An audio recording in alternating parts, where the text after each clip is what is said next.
Welcome to another episode of Living Your Sparked second half. This is a lessons learned episode because March crept up on me. I know I'm supposed to be doing a Just Friggin' Do It episode the first Friday of every month, but February only has 28 days.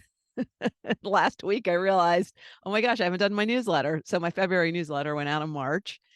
And then, and if you're not on my newsletter, you should get on it because I'll think, share a tip that I believe is helpful. I usually get responses, so that's always a good sign.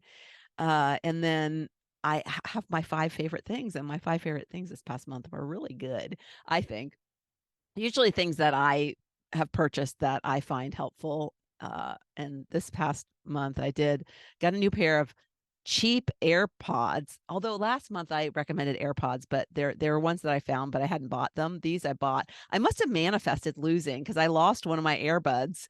And so I had to go buy. And so I'm wondering if I manifested that by putting it in the newsletter in January. And I didn't even realize I had recommended. I went back and I was looking at my last month's favorite things after I sent the newsletter out. And I was like, oh, I recommended another pair. And then the cleaning ladies found the one I lost after I ordered the new pair. So now I have an extra set of really nice, cheap AirPods, or earbuds, whatever you want to call them. So anyways, I'm saying this because February is a short month and now we're in March and I'm supposed to be doing a Just Friggin' Do It episode and it's going to have to be next Friday because I already had a plan for today. And the plan for today's episode is based on the fact of my youngest daughter is going through major change in her life. And my students that just came into the second half Spark School, in fact, we've had 2 coaching calls, they are going through massive change. And so I was like, okay, we need to talk about change because change, if you want happiness, true happiness, and you're not feeling happy, it requires change. If you're feeling happy, great. Then you probably don't need to listen to this episode, or you need to listen to it for a friend or refer it for a friend who's not happy. Because if you are not happy, you need to change something. But we avoid change because we see change as bad, even though we're not happy. And it's crazy, but that's just the way the human brain works. We see change as super uncomfortable, and we see change as like a security threat. It's just the way the human brain works. And I talk about this in my free trainings. I obviously talk about this in the second half Spark School. But the good thing about the students in the second half Spark School is they've decided to get uncomfortable. They've decided the change they want has to happen and they're committed to it, even if it's going to be uncomfortable, even if it might be a little risky threat wise. Because when we change, it's in a way is threatening to who we are, what's going to happen. And so I came up with the 3Ds, and I think I've talked about them in a previous episode, but I'm going to rehash them here just because it helps with the conversation about change. Because it was a download from the universe that I got, and I put it into my training because it's so accurate on what happens. And my daughter, I'm so proud of her because she did not let these 3Ds devour her. I call them the 3Ds that devour us. And we resist change instead of embracing change. So the 3Ds are, and they relate to time frames. We dwell on the past, keeps us stuck in the past, right? And not wanting to change. We're so stuck in the past, we can't even attempt any change. We disregard the present. So we don't have this abundant mindset, and we dread the future because what's in the future, we're not going to change because it's too scary, predicting the worst. So that's the dread. So we dwell, disregard, and dread in those 3 time frames. And that keeps us from change. That keeps us from moving forward. more the dwell and the dread, not so much the disregard. The disregard's kind of a separate topic I can talk about another episode. But that's more about abundance and appreciating what you have. And a lot of times we want to force something, and we focus so much on lack that we get stuck there.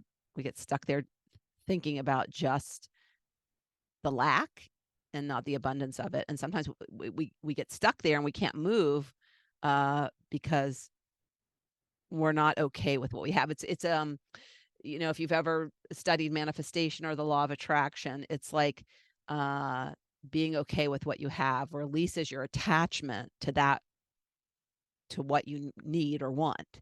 It's kind of like being okay and abundant in your mindset is a sense of detachment in that really needy mindset. All right. So anyways, so let's focus on dwell and dread.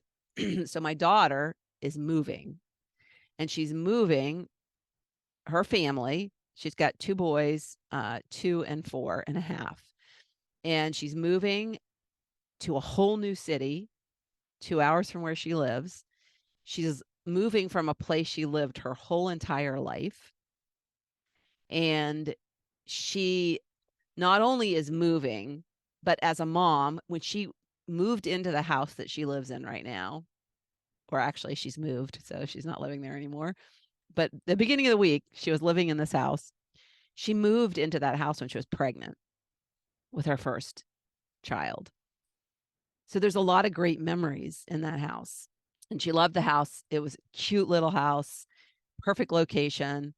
And a lot of life was lived in that house. Gosh, I'm going to probably get choked up talking about it. I personally loved the house. It had a great little suite for me when I went up to visit.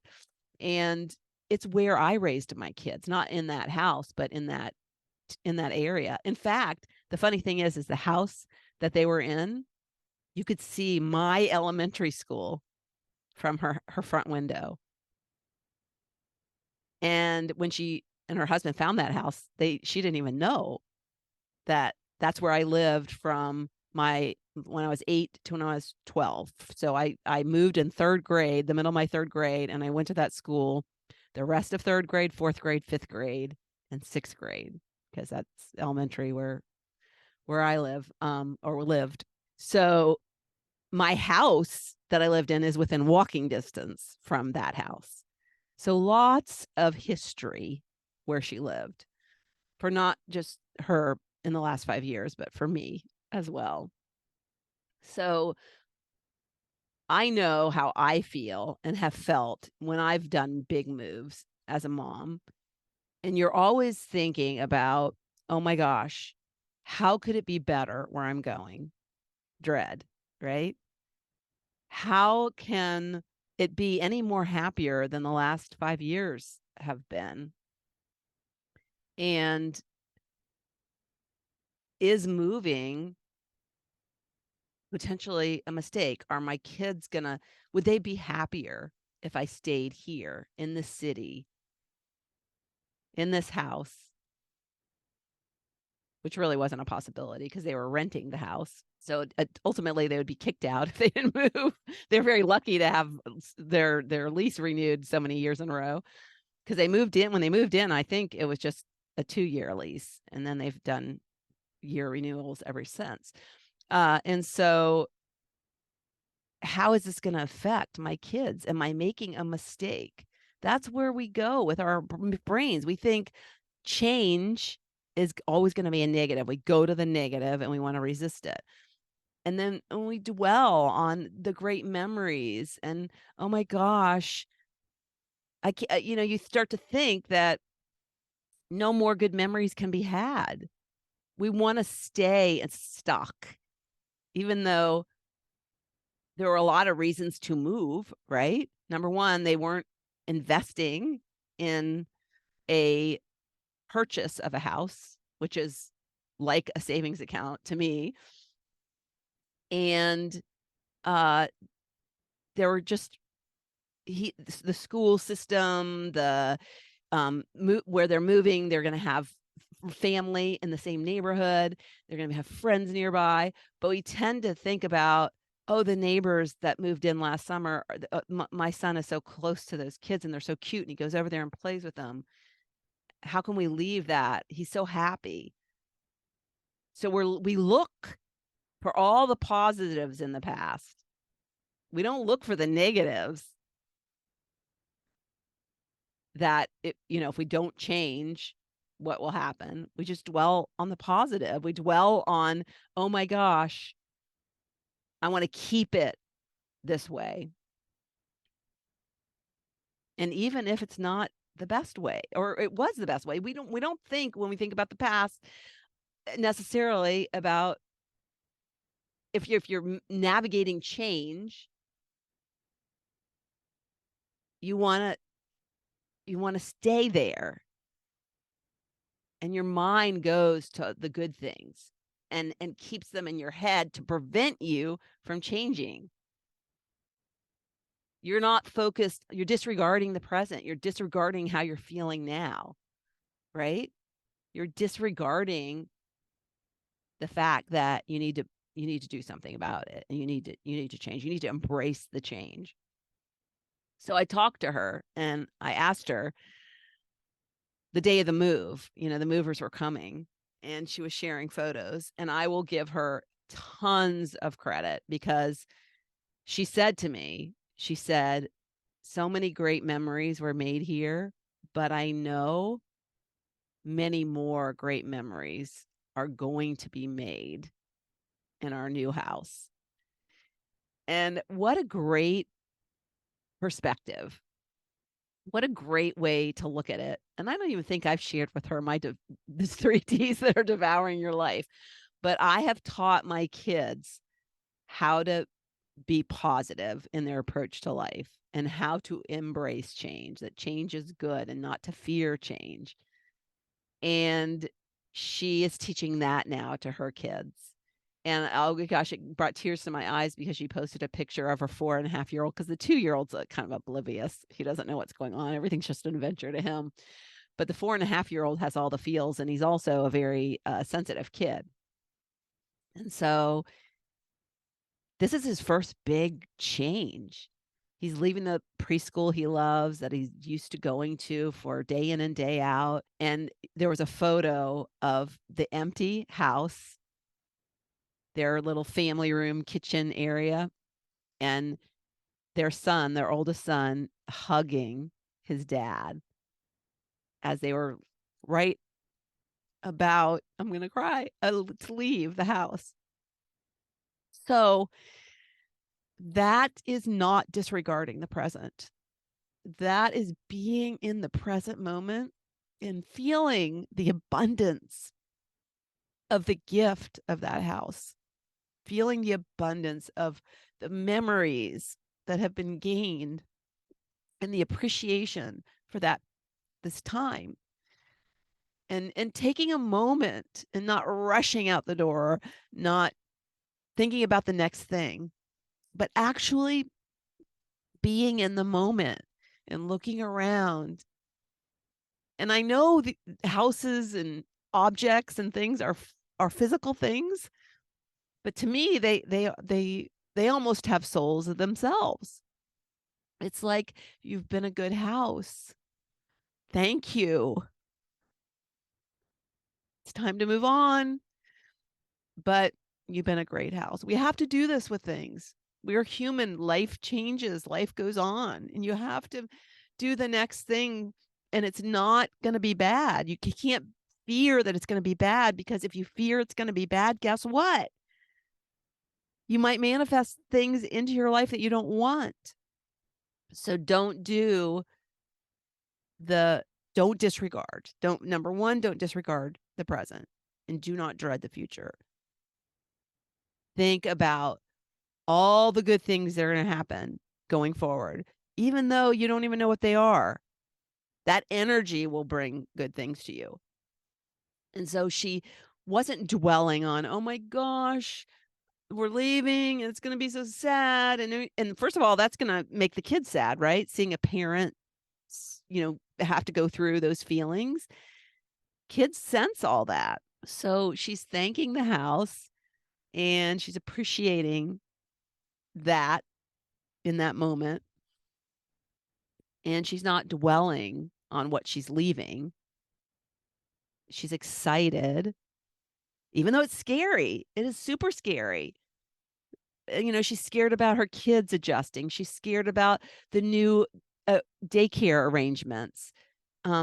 She's scared about, is the house going to be okay? It's a 100-year-old house they're moving into. There's going to be a lot of issues.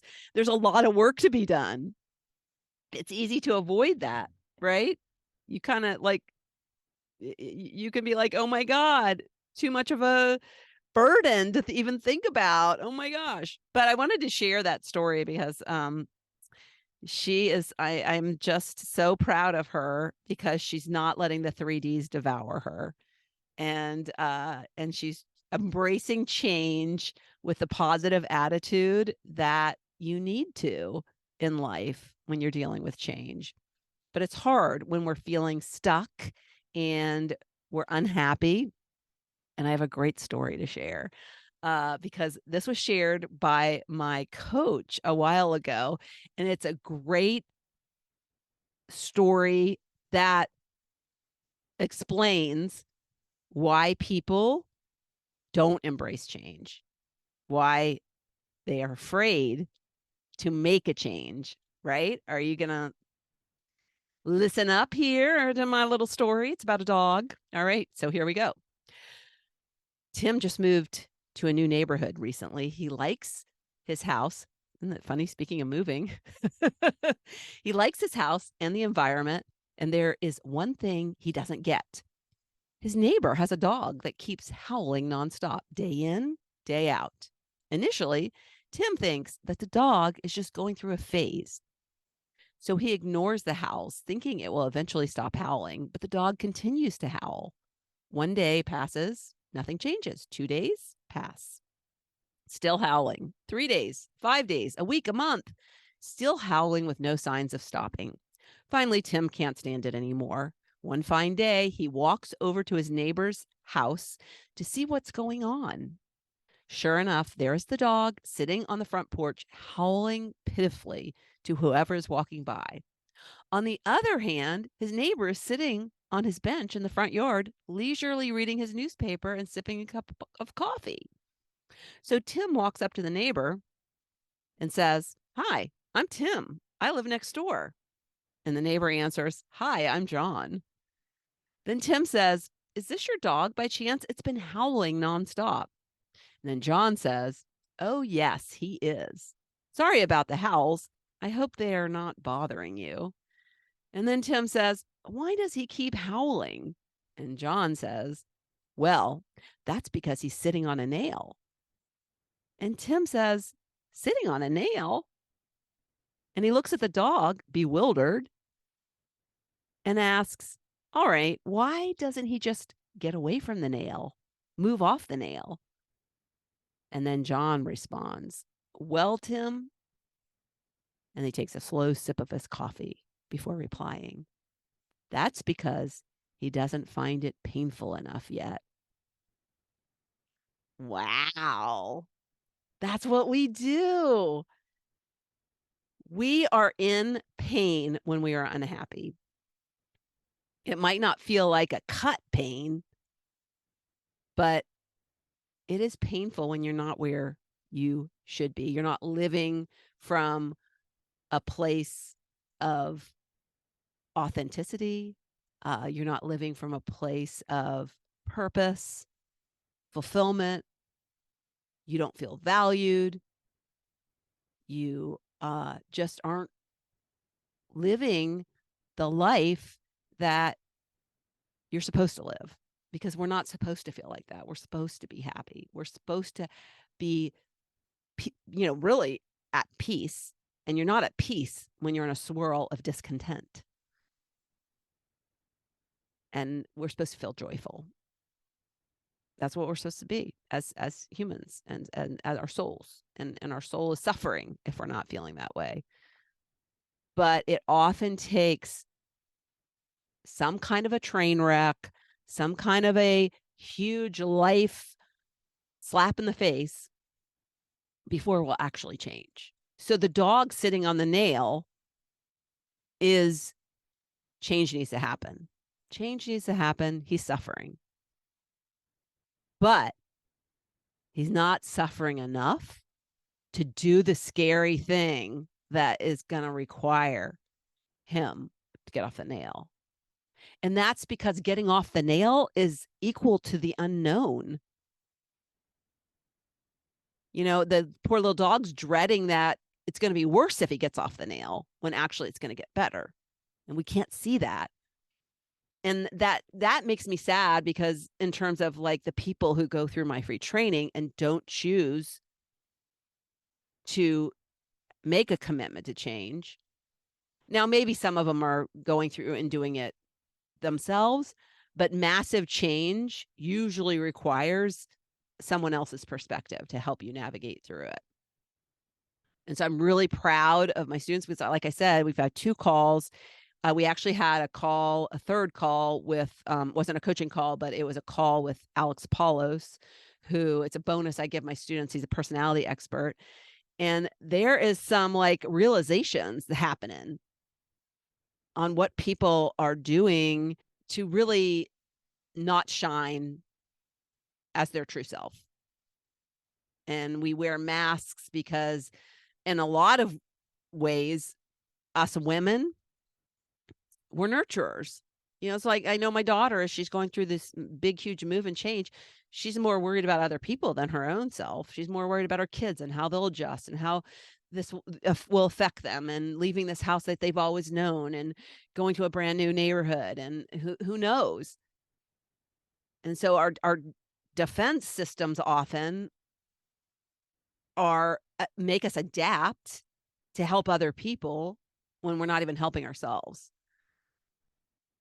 We're not really living in our truth by denying the change that needs to happen. And so what I'm so proud of about this group of students is that they're embracing change.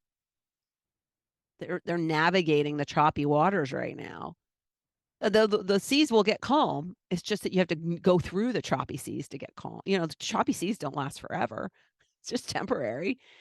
And then, oh my gosh, when they become calm, it's like, ah. So we just tend to want to always stay in calm seas, but the calm seas is not where the magic is. You learn so much when you navigate through choppy seas and then become so much more appreciative once you get to that place. So I hope this makes sense. I really want to talk about how my daughter's navigating change, and it's a move. So it's not really like an internal, shift in finding her authentic self. It's kind of 2 different ways of looking at things, but it's still change. My students are doing this internal shift, and she's doing this kind of external shift of her environment. They're both change, and they both affect us. And it's change that we sometimes prevent. We often prevent because it's easier to stay on the nail than get off the nail.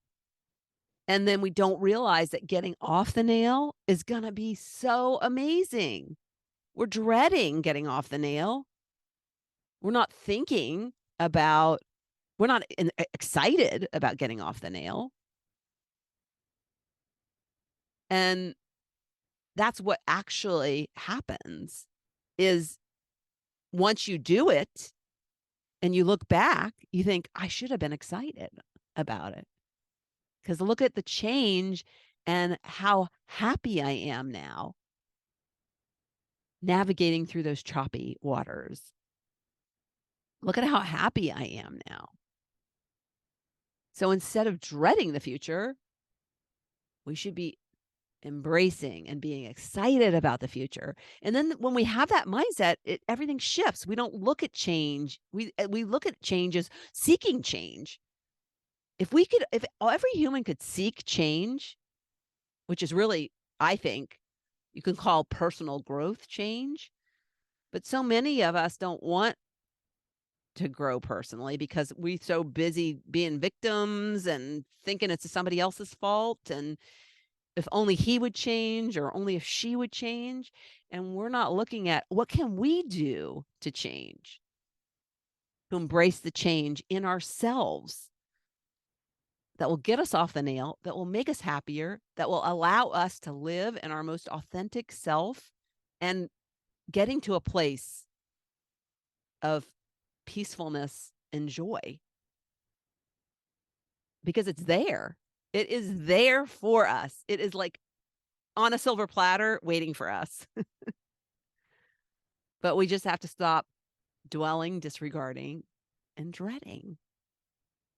Just shift that and start to look at change as a positive. My coach says something that I love, and he says he seeks the discomfort. So getting out of your comfort zone, change is on the other side of, your comfort zone. You've got to walk through and get to the discomfort. And he says he seeks discomfort because that's the only way he knows he can grow. And I share that graphic in my free training, and it shows that when you're in the comfort zone, that you're not growing.